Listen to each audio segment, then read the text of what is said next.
है कि यार सबके चेहरे बराबर दिख रहे हैं और बेस्ट पार्ट ये अनिल भाई कि इनके हाँ इनका नेटवर्क भी सबका अच्छा है। हाँ, ये इनका सबका नेटवर्क बहुत अच्छा है, हाँ, जो बहुत सबसे अच्छा। ज्यादा थोड़ा मनीष का थोड़ा दिक्कत दिख रही थी मुझे।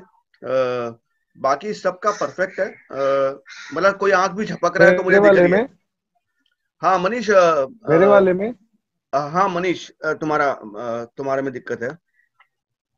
बट ठीक है, वैसा कोई इशू नहीं है। बट बाकी सबकी अगर कोई आंख भी झपक रहा है थोड़ी, वो भी दिख रही है हाँ मुझे, मतलब वो हाँ हाँ हाँ। परफेक्ट है। तो थोड़ा सा बता देता हूँ, हाँ हालांकि हाँ जी। थोड़ा थोड़ा करके देख। अपने ना क्या होता है, बॉडी के अंदर 5 रेजोनेटर्स होते हैं जब हम एक एक्टर की बात करते हैं। और ये म्यूजिक में भी होता है। म्यूजिक में उसको अलग तरीके से उसके नाम है, टेक्निकल उसका अलग नाम है। तो हम जनरली कहते हैं ना, बेस बेस क्या है कि जब आपकी आवाज पेट से निकले। एक ही हो।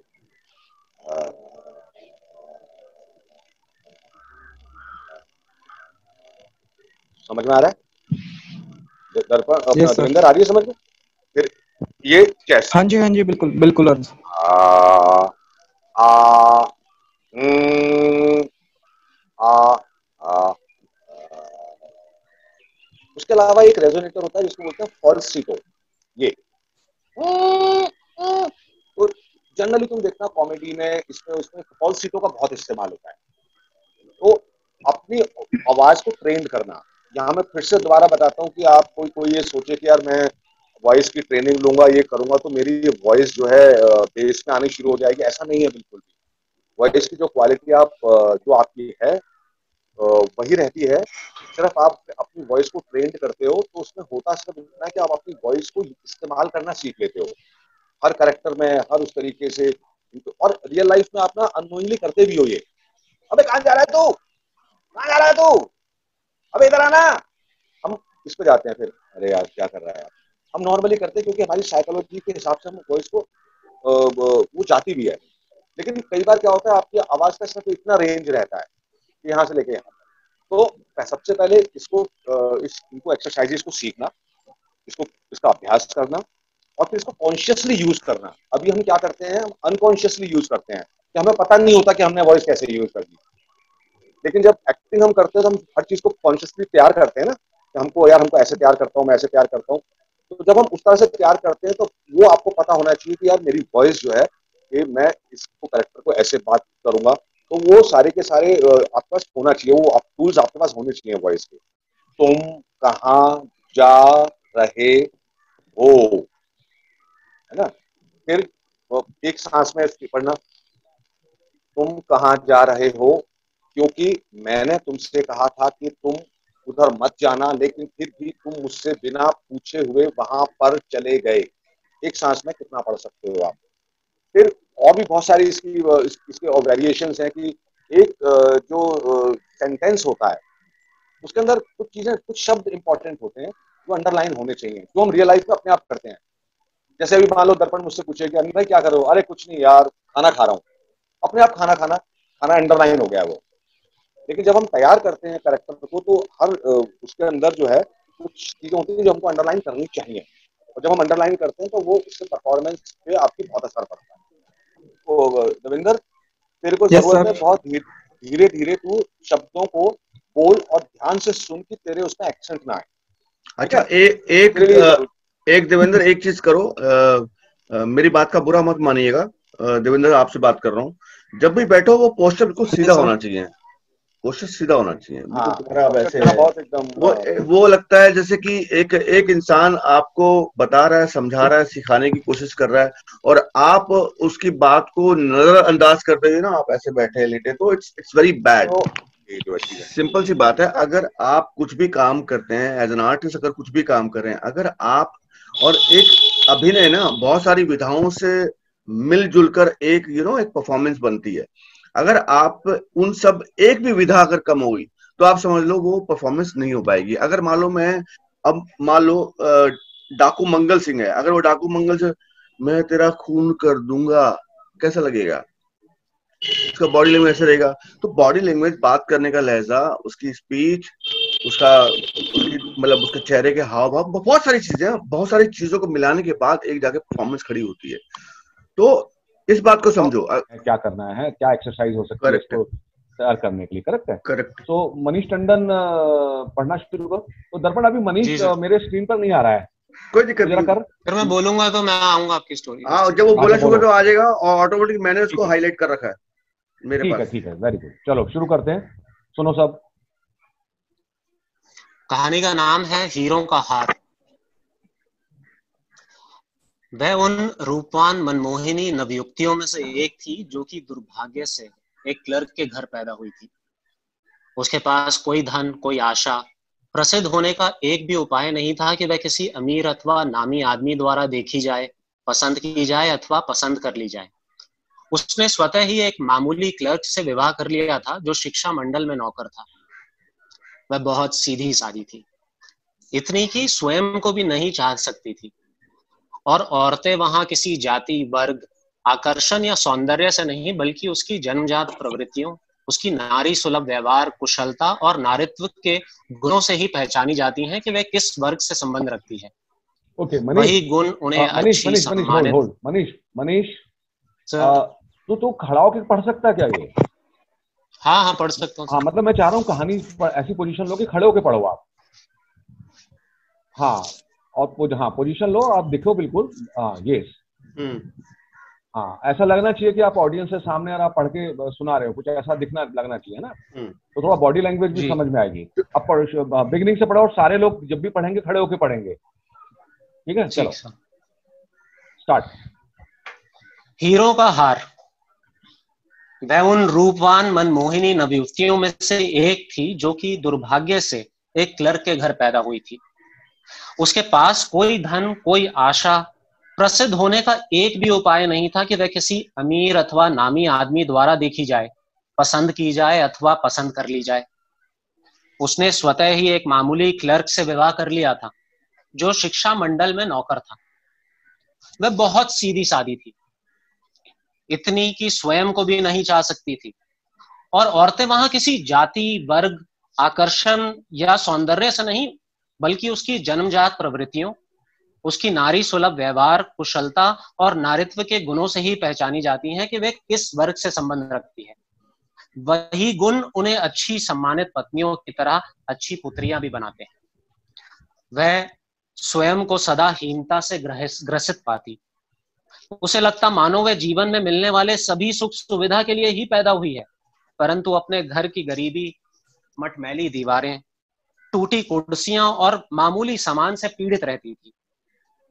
कोई अन्य सामान्य औरत होती तो वह इन सामानों पर विशेष ध्यान ना देती, पर यही सब उसे पीड़ा देते और व्यथित किए रहते। जिसने भी उसका छोटा सा घर बनाया था, उसके बारे में सोच सोचकर वह गुस्से से भर जाती थी। उसी दिन वह सुनहरे दिवा सपनों में डूबी रहती। वे देखा करती बड़े बड़े विशालकाय कमरे जिसमें पुराने नामी गिरामी चित्रकारों की बड़ी बड़ी कृतियां लटकी हैं। बड़े बड़े खूबसूरत फानूसों से प्रकाशित, यंत्रों से गर्म होते कमरों की गर्म हवा में झपकी लेती वह उन्नीदी है। उसके विशालकाय कमरे सिल्क के लंबे व बेशकीमती भारी पर्दों, कलात्मक खूबसूरत फर्नीचरों से सजे हैं, जिसमें छोटे छोटे महकते केबिन हैं जिसमें बैठकर वे शाम को 5 बजे ऐसे खास लोगों से बातें करें जो अपने क्षेत्र में प्रसिद्ध हो, जिनके पीछे जवान लड़कियां दीवानी हो, उनसे मिलने की ख्वाहिश रखती हो। जब वह खाने की गोल मेज पर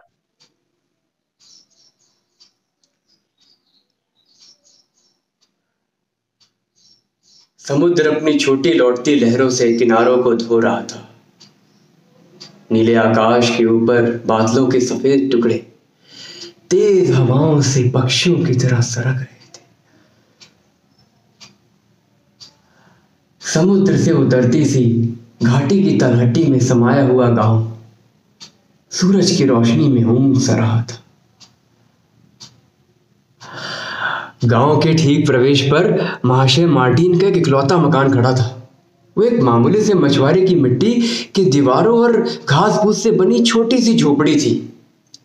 वहां पर जेबी रुमाल के आकार का एक बगीचे का छोटा सा चौरस टुकड़ा था जो एक बाड़ से सड़क से अलग था। वहां पे प्याज, पत्ता गोभी, अनेक प्रकार की सब्जियां उग रही थी। पति मछली पकड़ने चला गया था और उसकी औरत एक बड़ी सी मकड़ी के जाल के समान मछली पकड़ने के जाल को गूंथ रही थी। 14 साल की एक छोटी सी लड़की जो दरवाजे के पास केन से बनी आराम कुर्सी जो पीछे की ओर झुकी हुई पाड़ी से टिकी हुई है, वो एक पुराने और छोटे चिथड़े को सिल रही है। आओ आओ आओ। उससे लगभग 1 साल छोटी लड़की एक छोटे से बच्चे को जो ना चल सकता है ना बोल सकता है उसे खिला रही है। आले आले आले आले, हाँ हाँ आले आले आले। वही 2 छोटे छोटे बच्चे जो मुश्किल से 2-3 साल के होंगे वही जमीन पर खेल रहे थे और अपने छोटे छोटे कोमल हाथों से मिट्टी को खोद रहे थे और एक दूसरे पर फेंक रहे थे। कोई बोल नहीं रहा था, बस एक छोटा सा बच्चा जिसे थपकी देकर सुलाया जा रहा था, बस वही मध्यम तेज आवाज में रोता चला जा रहा था।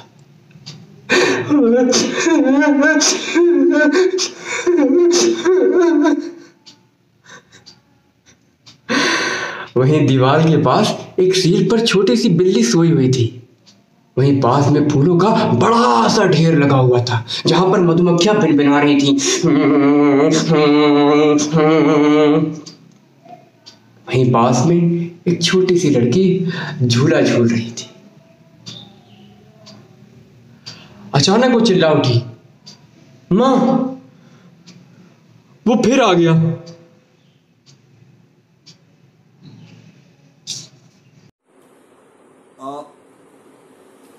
ये जो जब भी ये रीडिंग हो रही थी या जिस तरह से कर रहे थे तो ना फ्लैट रीडिंग होती है। मतलब एक नोट पर आपने शुरू किया, एक ही नोट पर फिर आप पढ़ते चले जा रहे हो।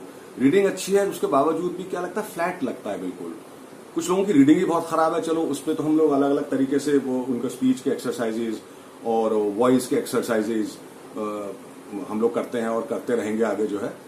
तो स्पीच की 1-2 एक्सरसाइज मैं आपको बताता हूं जो बहुत आपको जब आप करोगे इससे तो आपको परफॉर्म करते हुए उसका बहुत फायदा होगा कि स्पीच है क्या, जब बोलते हैं हम है क्या, वो कैसे हम लोग इंप्रूव करें अपनी चीज को। मैं पढ़ के बताता हूं सिर्फ। इसमें करना क्या है कि इसमें एक जो सेंटेंस है वो एक नोट पर पढ़ना है, दूसरा सेंटेंस दूसरे नोट पर पढ़ना है। तो मैं पढ़ के बताता हूं। पानी का एक खूबसूरत किनारा, मैं खड़ा दृश्यावलोकन कर रहा था। यही तो वो जगह है जहां रईस लोग अपने आप को चहलकदमी करने आते हैं शाम के समय। अचानक मुझे उस भयानक औरत और उसकी खौफनाक कहानी याद आ गई। एक औरत, खूबसूरत, सुघड़, सम्भ्रात महिला, जिसे पेरिस में सब जानते और चाहते हैं। यूं तो मेरी कहानी वर्षों पुरानी हो गई है, परंतु ऐसी बातें भूले नहीं भुलाई जाती हैं। तो अलग अलग नोट पे ये प्रैक्टिस करना है। तो उसमें होता यह है कि जब आप प्रैक्टिस करते हैं तो आपका जो वेरिएशंस हैं धीरे धीरे वो पार्ट ऑफ आपका लाइफ बन जाता है और आपको पता होता है कि ये फीलिंग मतलब आपको स्पीच पर कंट्रोल हो जाता है। आपको जब बातचीत करते हैं वो फ्लैट नहीं रहती है, वो उतार चढ़ाव उसमें जो है वो धीरे धीरे आपके आने लगते हैं। तो और ऐसे ही जैसे वॉइस के लिए भी है, आप इसको ऐसे भी पढ़ सकते हैं कि आप अलग अलग नोट पे पढ़ रहे हैं और अलग अलग फीलिंग के साथ भी पढ़ें। जो एक्सरसाइज हमने की थी, देखिए हर जगह पे एक दूसरे से जुड़ी हुई होती हैं चीजें जो है। तो आप जैसे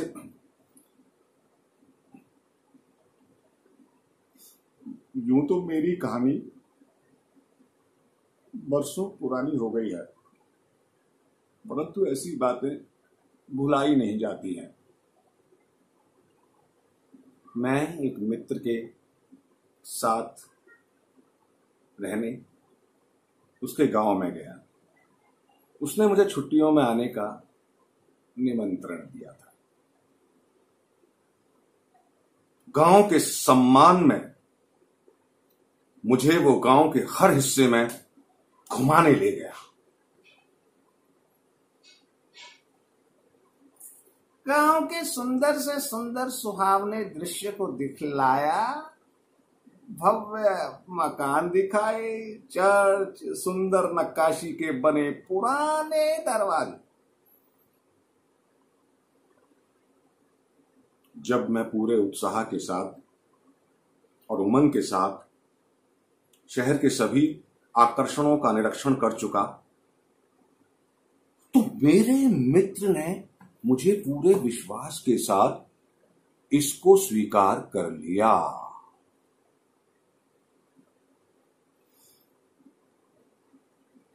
उसके बाद उसने आश्चर्य से कहा, यहां देखने लायक एक और अनोखी चीज रह गई है। राक्षसों की मां एक डायन रहती है। तो अलग अलग फीलिंग्स में, अलग अलग सेंटेंस, अलग अलग फीलिंग में, अलग अलग नोट पर, ये आप अभी इनिशियली आप इतना अभ्यास करिए। इसमें थोड़ा वक्त लगेगा क्योंकि आपका जो पैटर्न होता है आपके स्पीच का, आपकी वॉइस का, उसको तोड़ने में थोड़ा समय लगता है। और जब वो धीरे धीरे धीरे धीरे टूटने लगेगा तो इस एक्सरसाइजेज में हम और बहुत सारी चीजें ऐड करते जाएंगे। इसको वॉइस एंड स्पीच की एक्सरसाइजेज हम लोग कहते हैं, है ना। और इसमें फायदा सिर्फ इतना होता है कि आपको ऐसा नहीं कि देखो आप जहां पर पैदा आप हुए हो तो वहां पर होता ही है कि भाई आपका एक पैटर्न बनता है, आप जहां पैदा हो उस तरीके से बात करते हो और आपका एक्सेंट भी होता है कई बार उसके अंदर, आपकी स्पीच के अंदर। लेकिन एक कलाकार के रूप में जब आप एक एक्टर बनना चाहते हैं तो भाई वो तो तोड़ना पड़ेगा आपको। एक्सेंट भी नहीं होना चाहिए आपकी भाषा के अंदर, हिंदी बिल्कुल हिंदी जैसी लगनी चाहिए। वॉइस एंड स्पीच पर आपका कमांड होना चाहिए, जब चाहो जैसी स्पीच चाहो, जिस इमोशन के साथ चाहो आप लेकर आओ। अच्छा, ये अभी हम सिर्फ एक्सरसाइज कर रहे हैं। इमोशंस आना जो है ये अभी एक आपको ऐसा लगता है बहुत आसान है इमोशन ले आना, ऐसा नहीं है। ये आप अभी हम जो एक्सरसाइजेस कर रहे हैं ये वॉइस एंड स्पीच पे रोना है रोके कर दो ना। एक पूरा सीन होगा जिसमें आदमी बैठा हुआ है और वो धीरे धीरे बहुत उदास है, रो रहा है, फिर उसकी अलग एक्सरसाइजेज हैं कि उन फीलिंग्स को अपनी इमेजिनेशन के जरिए, ऑब्जर्वेशन के जरिए और बहुत सारी ऐसी चीजें हैं जो जिनसे आप हम वो जिसको कहते हैं हम लोग, हमारी क्रिएटिव इमेजिनेशन भी है उसमें। तो बहुत सारी ऐसी और चीजें जिस पर हम धीरे धीरे काम करते जाएंगे कि एक एक्टर किसी एक कैरेक्टर को तैयार कैसे करता है।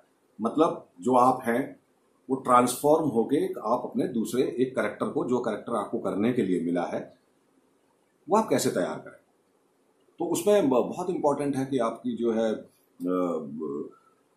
ऑब्जर्वेशन है, इमेजिनेशन है, फिजिकल आपकी ये जो बॉडी है, आपकी जो टूल्स हैं, चेहरा है, आपकी फ्लेक्सिबिलिटी है ना, how to relax your body, है ना। फिर धीरे से वो कैरेक्टर तैयार करते करते कैसा होगा, सिचुएशन किसनी है, उसका स्टेटस क्या है, वो कहाँ का रहने वाला है, भाषा कैसी होगी, बहुत सारी चीजें फिर धीरे धीरे करके उसमें हम लोग ऐड करते जाते हैं। और जिससे हम लोग जब एक कैरेक्टर तैयार करते हैं तो उस कैरेक्टर की तरफ हम लोग धीरे धीरे बढ़ जाते हैं। और फिर वो प्रोसेस है जब हम परफॉर्म करते हैं तो वहाँ लोगों को अच्छा लगता है कि भाई इसने अच्छा काम किया, अच्छा ऑडिशन दिया। फिल्म में जाओगे तो अच्छा काम करने को आप बिल्कुल, आपके पास क्योंकि इतने टूल्स इतने आपके अच्छे हो चुके हैं कि आप बहुत अच्छा परफॉर्म करें। दर्पण अगर मान लो, दर्पण अगर मुझसे कहे कि अनिल भाई आपने आइसक्रीम खा ली, मैं बोलूँ आइसक्रीम, मैंने कब आइसक्रीम खाई, मैं तो चाय पी रहा हूँ, तो इम्प्रोवाइजेशन खत्म हो गई। उसका कोई पॉइंट ही नहीं है। वो अगर उस बंदे ने आके ये बोला कि अनिल भाई आप आइसक्रीम खा रहे हो, तो मतलब मैं आइसक्रीम खा रहा हूँ, तो मेरा अगला जवाब आइसक्रीम को रिलेटेड हो सकता है, नहीं यार आइसक्रीम कहाँ खाई, इसमें तो मैं कुछ खाई नहीं यार, इम्प्रोवाइज खत्म हो गया, इम्प्रोवाइज। हाँ वो खत्म हो गया ना बिल्कुल। अभी दर्पण मुझसे पूछ रहा है, आप उसके बाद मैं उसको चाय के बाद बोलूंगा, तो इम्प्रोवाइजेशन आगे कैसे जाएगा। बहुत जरूरी है कि जो सामने वाला बोल रहा है उसको इमीडिएटली बिलीव कर लो, हाँ ये ही सच है। फॉर एग्जाम्पल मैं बात करता हूँ अभी इनसे, मैं और अनिल बात करते हैं।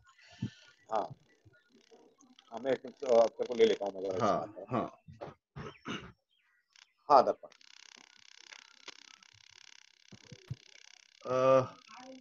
अनिल परेशान लग रहे हो यार तुम। हाँ यार अब कोरोना इतना हो रखा है, समझ में नहीं आ रहा यार, अभी घर से बाहर निकल नहीं पा रहे, हमारा दिमाग खराब हो रखा है। हाँ पर एक बात समझो कि रात के बाद दिन भी है और दिन के बाद रात आती है। धूप भी है तो छांव भी है, तो हाँ उसमें परेशानी वाली क्या बात है? नहीं, मैं बिल्कुल तुम्हारी बात से बिल्कुल एग्री करता हूँ कि आती है, लेकिन मुझे तो ऐसा लग रहा है कि मतलब अभी जो छाँव आने वाली है, छाँव ही छाँव चल रही है यार, अभी कब दिन होगा समझ में नहीं आ रहा। पर एक चीज मुझे लग रहा है, तुम्हारे लिए दिन हो चुका है, तुम इतने खुश क्यों हो?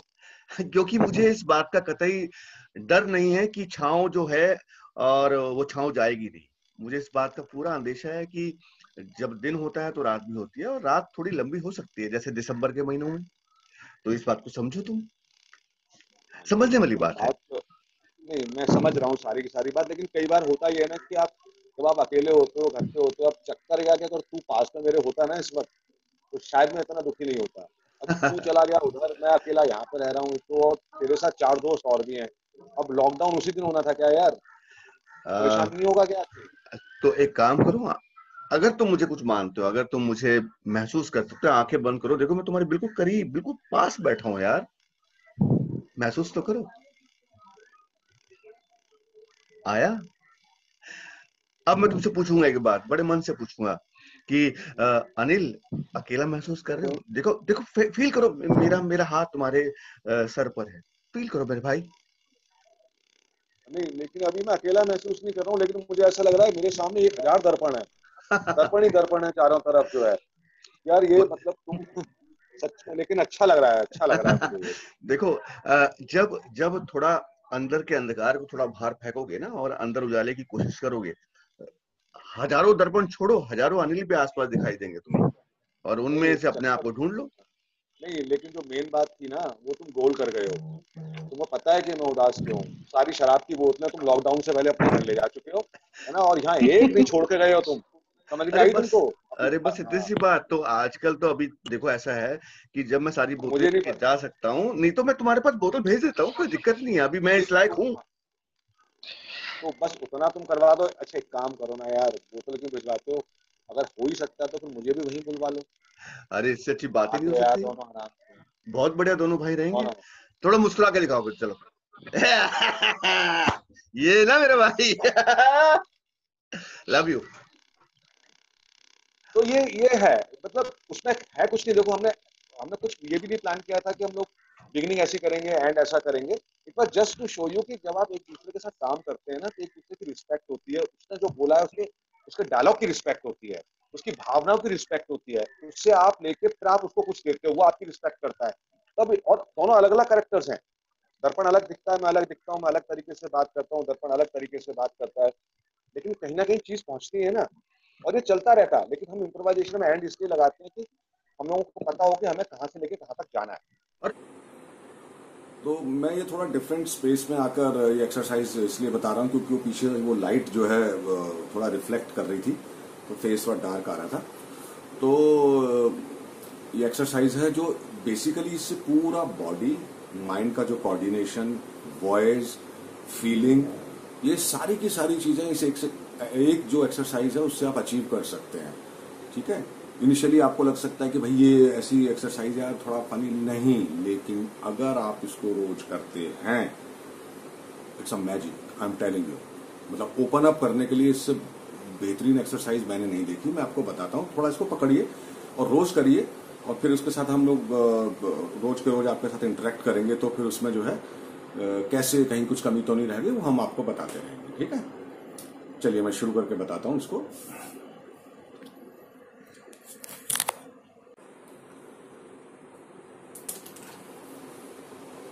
आप धीरे से बिल्कुल ये हा हा हा पूरे पैरों पे ऐसे चलते रहिए। मैं थोड़ा पीछे जाता हूँ, ये देखिए, हा हा हा हा हा हा हा हा हा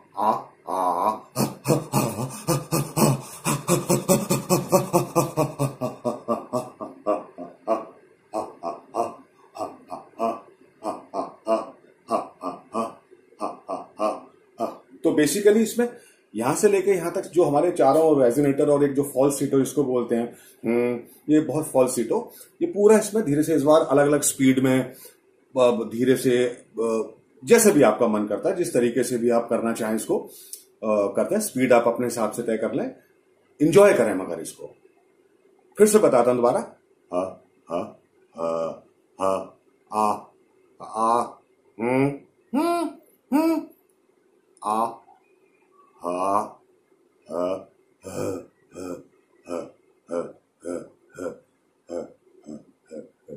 तो बेस, चेस्ट, गला, नोजल एंड देन फॉल्सीटो। ये सारी एक्सरसाइज अलग अलग स्पीड में अलग अलग जगह पे जैसे एंजॉय करते हुए आप करते रहते हैं। फिर इसके बाद क्या करना है आपको, ये एक्सरसाइज के साथ साथ में इसमें थोड़ी सी एक फीलिंग डाल दीजिए। फीलिंग मतलब हा हा हा हा हा हा हा हा हा हा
धीरे धीरे अलग अलग इमोशंस डाल के अलग अलग नोट पर आप इस एक्सरसाइज को करो। इसके बाद आप क्या करो, इसमें एक शब्द यूज कर लो, शब्द या छोटा सा एक सेंटेंस। फॉर एग्जाम्पल जैसे तू मेरा भाई है, तो तू मेरा भाई है, नीचे वाले नोट से ऊपर नोट तक इसी शब्द को यूज करें और फिर इसमें अलग अलग फीलिंग्स भी लेकर आए। तू मेरा भाई है, तू मेरा भाई है, तू मेरा भाई है, तू मेरा भाई है, तू मेरा भाई है, तू मेरा भाई है, तू मेरा भाई है, तू मेरा भाई है, तू मेरा भाई, तू मेरा भाई है, तू मेरा भाई है, तू मेरा भाई है, तू मेरा भाई है, तू मेरा भाई है, तू मेरा भाई है, तू मेरा भाई है, तू मेरा भाई, तू मेरा भाई है, तू मेरा भाई है, तू मेरा भाई है, तू मेरा भाई है, तू मेरा भाई है, तू मेरा भाई है, तू मेरा भाई है, तू मेरा भाई, तू मेरा भाई है, तू मेरा भाई है, तू मेरा भाई है, तू मेरा भाई है, तू मेरा। फिर कंटिन्यू विद दिस, कंटिन्यू इसको जितनी देर तक कर सकते हैं। एक टाइम ऐसा कि आपको लगेगा क्या करें यार, इसके बाद क्या करें, वो बिल्कुल उस समय बिल्कुल नहीं छोड़ने का है। उस समय बिल्कुल ऐसा हुआ कि क्रिएटिव इमेजिनेशन, वहां से आप आप इसको और इसको एज एन आर्टिस्ट जिसको बोलते हैं ना कि चीजों को पकड़ना शुरू करते हैं, वो जगह वो होती है। इसके बाद क्या होता है कि आप एक एक्टर के लिए बहुत जरूरी होता है कि भाई वो अकेले प्रैक्टिस कर रहा है, तो एक्शन रिएक्शन वो कैसे करे। तो इस एक्सरसाइजेज में ही अगर आप थोड़ा सा ये ऐड कर लेंगे, जैसे आपके घर में जितनी सारी चीजें हैं, सपोज मेरे घर में ये अलमीरा है, ये थोड़ा छोटा टीवी है, वहां एक कैलेंडर टंगा हुआ है, तो मैं ना इनके सबके साथ इंटरेक्ट करता हूं, है ना। मैं एक एक्शन दूंगा और जो रिएक्शन होगा वो मेरी इमेजिनेशन मुझे देगी। जैसे कि हा हा हा हा हा हा हा हा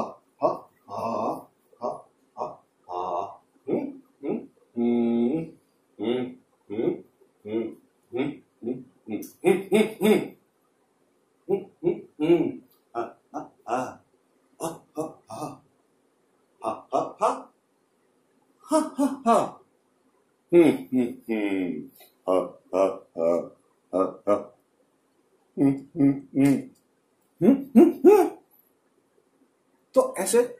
खुद ही एक एक्शन दीजिए और उसी का एक रिएक्शन होगा। वो रिएक्शन आपकी इमेजिनेशन आपको इमीडिएटली गाइड करेगी, उसको फॉलो करिए। सो एक्शन रिएक्शन ये एक एक्टर के लिए बहुत जरूरी होता है। इंडिविजुअल जिसको हम कहते हैं कि एक्सरसाइजेस करना इंडिविजुअली, जब आप भाई घर में अकेला एक्टर कैसे रियाज करे, तो ये रियाज के बहुत सारे तरीके हैं। तो जैसे जैसे आप करते जाएंगे इसमें बहुत सारी ऐसी चीजें होंगी जो लगता होगा कि साथ नहीं समझ में आया, तो will just keep on interacting and हम लोग इसको धीरे धीरे उसको ऐसी जगह पर ले जाएंगे इस एक्सरसाइज को जहां पे एज एन एक्टर आप बहुत इनरिच फील करेंगे अपने आप को। It's a wonderful exercise for actor. Voice and speech, feelings, action reaction, using the space. पूरा स्पेस जो है, आप कहाँ जा रहे हो, ये पूरा स्पेस है आपका, यूजिंग द स्पेस, ये सब इसमें आती है एक्सरसाइज। ठीक है, so just do this exercise and will interact.